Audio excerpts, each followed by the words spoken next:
Assalamualaikum Ustadz. Waalaikumsalam warahmatullahi wabarakatuh. Mohon pencerahannya. Untuk korban seperti hewan kambing, apa harus menunggu hewan tersebut umurnya sudah dewasa untuk disembelih? Dan minimal berapa umur hewan agar bisa dikorbankan? Mohon petunjuk, jazakallahu khair.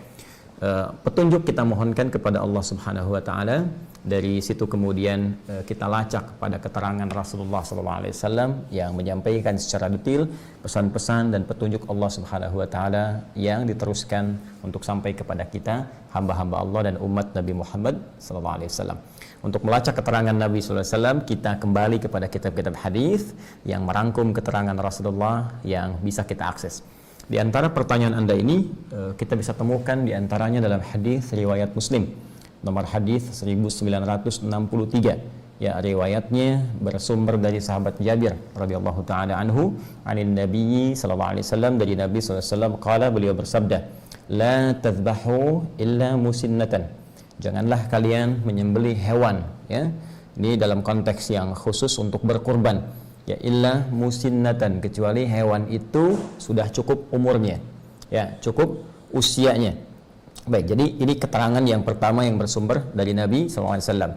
Teruskan, illa an ya'sura alaikum, kecuali jika engkau memang benar-benar sulit tidak menemukan hewan dengan umur yang telah ditetapkan ini, maka fatadhbahu jaza'atan minad dha'ni, maka silahkan Anda sembelih hewan yang di bawah umur yang telah ditetapkan ini. Kalau kambing muda, kan, domba muda, demikian sapi atau unta, ya, dengan kondisi yang kasuistis tertentu saja.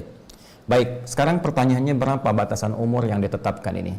Kita lacak kemudian keterangan para ulama, khususnya para ulama-ulama yang menjadi rujukan, ya, bintang di dalam kajian-kajian fiqih yang menelaah dengan sangat teliti keterangan Nabi sallallahu alaihi wasallam.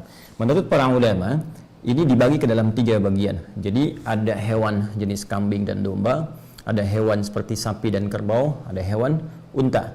Ya, terkait dengan kambing ini kita bisa lacak keterangan para ulama. Mereka membatasi usia kambing, domba dan sejenisnya, yaitu sudah masuk 1 tahun, ya, mau ke tahun kedua. Jadi usia setahun masuk ke tahun kedua. Jadi paling minimal setahun lah, ya, setahun, kemudian dia akan masuk tahun kedua. Ini batas untuk hewan kambing dan domba. Ya, memang ada dari fikih Hanafi dan Hambali yang mengkhususkan untuk domba itu boleh usia 6 sampai 7 bulan. Tapi umumnya yang disepakati, ya, mengambil batas paling amannya usia setahun masuk tahun kedua. Kemudian untuk hewan sapi kerbau itu di usia 2 tahun masuk tahun ketiga. Ya, ada yang mengambil bulatnya aja usia 3 tahun gitu, ya. Namun batas minimalnya, karena tadi Anda tanyakan minimal, bisa dikatakan tahun kedua masuk tahun ketiga. Ya, kalau ingin yang ambil jalur aman, boleh kemudian yang usia 3 tahun. Tapi kalau sulit menemukan yang itu, maka diambil jalur minimal usia 2 tahun masuk ke 3. Sedangkan untuk hewan unta, nah ini mungkin di kita, khususnya di wilayah Indonesia sekitarannya atau tropis pada umumnya, tidak biasa berkorban unta. Mungkin ini kebanyakan di Timur Tengah, atau hewan-hewan yang kemudian bisa tumbuh berkembang di iklim yang serupa dengan itu, maka batasan unta disepakati 5 tahun. Ya, jadi kalau kita ambil 1 masuk tahun kedua, 2 masuk tahun ketiga, kemudian yang terakhir unta 5 tahun. Ingat ya, kambing, ya, usia setahun masuk tahun kedua, kerbau atau sapi usia 2 tahun masuk tahun ketiga, atau kalau mau ambil bulat 3 tahun, kemudian unta usia 5 tahun. Nah, dari kondisi ini kalau sudah ditemukan tidak cukup sampai ke umur, cek lagi kondisi fisik. Ya, karena nanti ada hadis Nabi sallallahu alaihi wasallam yang disampaikan dari Al-Bara bin Azib. Ya, ini juga diriwayatkan oleh Imam Abu Daud, sangat spesifik menunjuk pada hewan-hewan yang dibenarkan untuk ditunaikan ibadah kurban. Ya, apa diantara hewan-hewan itu? Ada 4 kategori, arbaun. Ya, arbaun la yajuzu fihi al-adahi. Ya, kata Nabi SAW, ada 4 kondisi yang tidak diperkenankan. 4 kondisi ini, hewan yang memiliki 4 kondisi ini untuk dijadikan hewan kurban. Ya, apa saja? Pertama, al-aura, bayyinun auruha. Pertama, al-aura, mohon maaf sekali, hewan yang matanya buta, ya, picak gitu kan, Nah, ini kalau nampak benar butanya, nampak benar kelihatannya, nah itu haram hukumnya untuk dijadikan bagian dari hewan kurban, cacat yang permanen sifatnya. Ya, kemudian yang kedua, al-maridah bayyinun maraduha, hewan yang sakit, kelihatan benar sakit. Ya, dengan segala jenis penyakit yang kiranya bahkan ketika disembelih bisa membahayakan ya bagi orang yang mengonsumsinya. Ya, kita bisa lihat kadang-kadang, mohon maaf ya, ketika dicek oleh bagian dinas kesehatan misalnya untuk hewan, ternyata ada bagian hewan kurban yang mohon maaf sekali tumbuh belatung ya, ketika dibuka itu kemudian dicek ternyata sakit, ada yang flu hewan dan sebagainya. Apalagi sekarang misalnya musim pandemi begini juga mesti dipastikan harus benar ya. Kemudian juga yang ketiga adalah pincang ya, yang jelas kepincangannya. Jadi karena kondisi tertentu cacat permanen di salah satu kakinya misalnya, ini nggak boleh juga. Ya. Kemudian yang keempat, ini yang tidak kalah penting, kurus ya, terlampau kurus. Jadi hewan yang la tanqa, al-kasir alladzi la tanqa, hewan yang terlampau kurus yang nggak ada dagingnya. Ya, hati-hati, ini sangat sensitif sekali masalah ini karena kurban pertama yang diperintahkan oleh Allah kepada dua anak Nabi Adam alaihi assalam ya, itu terkait dengan spesifikasi yang dimaksudkan. Nanti ada di Quran surah ke-5 ya, Al-Maidah ayat ke-27. Watsdu alaihim naba abnai Adam bil haqq ya idh qarraba qurbanan fatuqabbala min ahadihima wa lam yutaqabbal min al-akhar. Watsdu alaihim naba abnai Adam bil haqq. Ya Muhammad sallallahu alaihi wasallam, coba bacakan, pahamkan ya, sampaikan kepada umatmu supaya mereka memahami, mengerti tentang kaidah kurban yang pertama kali diperintahkan pada dua anak Adam alaihissalam. Kisahkan kisah kedua anak ini dengan kisah yang sesungguhnya, sebenar-benarnya. Ya, kenapa ada kalimat bil haqq itu ya? Karena memang banyak versi Israiliyat yang menceritakan kisah pengorbanan ini dengan kisah-kisah yang terlampau jauh dari kebenaran. Karena itu diminta Rasulullah SAW untuk meluruskan kembali sehingga kisahnya bisa benar. Di antara yang paling penting pada kisah ini adalah idh qurbana, ketika keduanya diperintahkan oleh Allah untuk menghadirkan kurban demi menyampaikan hasil putusan ya dari keinginan keduanya untuk bisa menikahi salah satu pasangan yang diperselisihkan. Ya, telah ditetapkan yang satu secara silang, kan? A kemudian ke C, B kemudian ke D, tapi ternyata yang A menginginkan pasangan yang berbeda sehingga di situ dimintakan oleh Allah Subhanahu wa taala, ayo berikhtiar kalau begitu. Ya, nanti yang paling serius, yang paling benar, yang paling bagus takwanya, dia bisa mendapatkan apa yang dia inginkan. Ikhtiarnya dengan apa? Kurban. Nah, karena itu kurban ini teman-teman sekalian menjadi sebuah wasilah untuk berikhtiar supaya kita mendekat kepada Allah, yang dengan pendekatan itu, ini salah satu hikmahnya, kita bisa bermohon dan permohonan kita itu akan terjadi percepatan dalam pengabulannya. Ya, kalau saya sedikit lompat sebentar, ya, kurban itu salah satu wasilah takwa. Ya, salah satu wasilah takwa. Karena nanti di ayat lain di Quran surah ke-22 Al-Hajj ketika Allah berfirman, la yanalallaha luhumuha wala dima'uha walakin yanaluhu taqwa minkum. Ya, yang sampai kepada Allah bukan darahnya, bukan dagingnya dari kurban itu, tetapi ketakwaan Anda. Ya, takwa itu menunjuk pada kesungguhannya, keseriusannya. Nah, jadi nanti yang dilihat dari dua anak cucu Adam ini, ya jadi bukan sekedar apa yang dikorbankan, tapi keseriusan yang menjadi gambaran dari nilai takwa yang tersemai di dalam jiwa. Nah, apa yang nampak itu? Fatuqabbala min ahadihima wa lam yutaqabbal min al-akhar.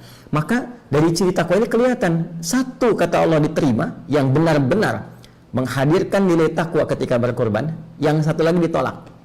Ketika ditelusuri kemudian kisahnya, ternyata yang diterima ini, Masya Allah, dia punya hewan ternak. Kemudian dari sekian hewan ternak itu ada di antara hewan yang sangat dia sayangi, berikan perhatian, jadi gemuk yang paling bagus ya, dagingnya paling bagus, yang paling gemuk, yang paling bersih. Nah, itu yang dia pilih untuk dikorbankan. Ya, itu yang dia ajukan. Sementara yang satu lagi, dia punya perkebunan. Dari hasil kebunnya itu, ternyata dia berpikirnya begini, ya, seperti kelihatan logis, padahal dalam nalar syariat ini tidak masuk.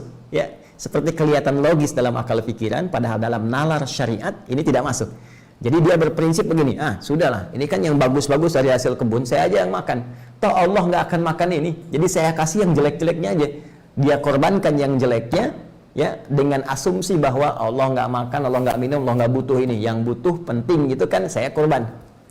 Ternyata prinsip yang seperti ini tidak mendapatkan penerimaan di sisi Allah Subhanahu wa taala. Sampai muncul penegasan, "Hei, ini hewan paling bagus pun yang sampai pada Allah bukan hewannya." Memang betul, bukan hewannya, bukan darahnya, tapi kesungguhan engkau dalam mempersembahkan itu. Ya, kesungguhan engkau dalam menyiapkan itu. Kamu nggak sungguh-sungguh nih. Korban kamu cuma yang jelek-jelek, korban kamu nggak bernilai, nggak ada kualitasnya. Maka diterimalah yang satu yang serius, yang ini ditolak.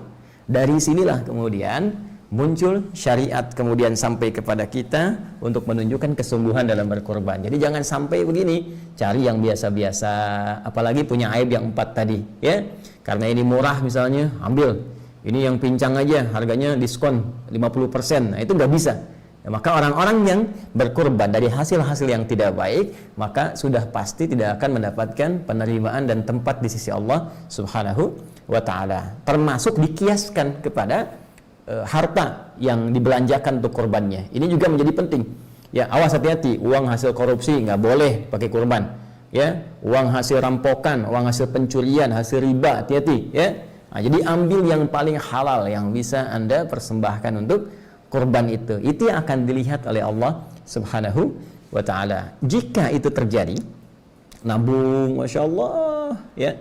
Bahkan ada yang mencoba berpindah dari kegiatan yang nggak bagus kepada yang bagus. Ya, misal biasa merokok, mohon maaf ya, tiba-tiba dia pengen beralih, uang itu dia tabung tuh, tabung, terus beli hewan kurban. Wah, itu luar biasa tuh.